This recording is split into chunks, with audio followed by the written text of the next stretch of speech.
au 6. Hawa ni vijana wachapa kazi. Wao ndio wasaidizi wa kazi za mapambo, na ni miongoni mwa watu ambao wamefanya kazi na mpendo wetu, mama yetu, rafiki yetu. Isaya, kwa niaba ya wenzio ninakuomba usogee. Isaya, kwa niaba ya wenzio.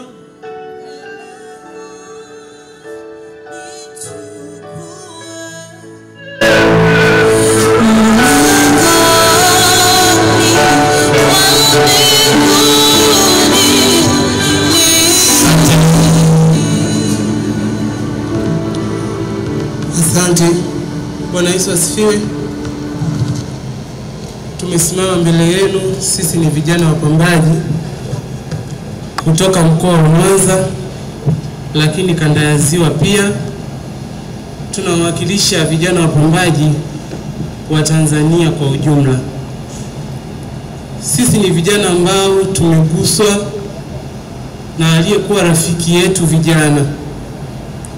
Tuna wapambaji wengi mikoa yote ya Tanzania, lakini Mama Katua ni mama pekee aliyekuwa rafiki wa vijana kuliko wapambaji wote Tanzania. Mama Katua, tunaweza kusimama mbele yenu leo tukasema Mama Katua alikuwa ni mlezi wa vijana wa wapambaji Tanzania. Wote mnaotuona mbele yenu, Mama Katua ametugusa kila mmoja maisha yake kwa nafasi yake.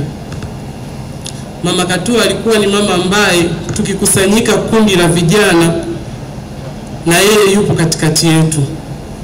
Alikuwa ni mama ambaye tukiwa na jambo lolote limetushinda, tumekosa jinsi ya kulitatua, tukimuendea Mama Katua, Mama Katua alikuwa analitatua bila kuuliza maswali mawili. Jambo likifika mezani kwake limetoka kwa vijana, Mama Katua alikuwa analimaliza.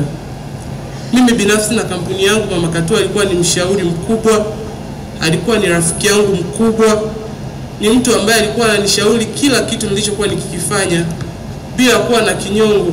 Licha ya kuwa mimi nilikuwa ni mfanyabiashara mwenzake, lakini hilo hakuwa analiangalia. Alikuwa anasimama na vijana wote, alikuwa anatusupport kwa kila njia aliyokuwa anaweza kadri ya uwezo wake. Kuna wakati Mama Katua alikuwa anakaa mwenyewe anafikiria nini afanye kwa ajili ya vijana. Ananiita, ananiambia, "Dada, nataka nifanye hivi kwa ajili ya vijana." Ni sawa, namwambia mama ni sawa, anafanya.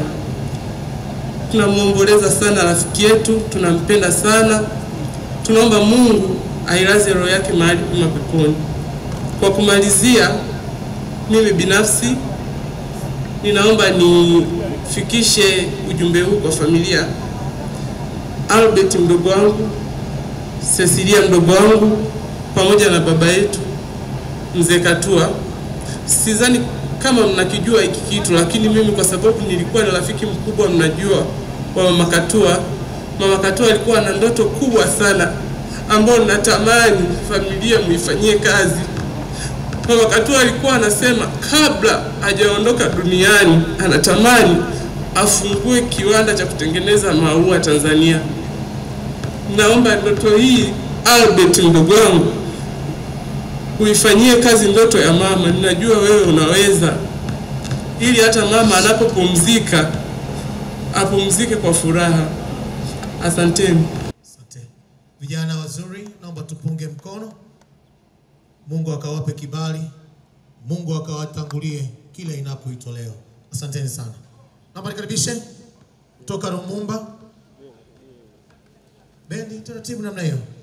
Wafanyabiashara kutoka Rumumba kiongozwa na atakayekuja kutoa neno la ushuhuda kwa niaba yenu. Wafanyabiashara wa Rumumba, ninaomba msogee. Wauzaji wa maua, wauzaji wa mashela, wauzaji wa bidhaa mbalimbali ambao mlifanyika kuwa baraka, mlifanyika kuwa marafiki.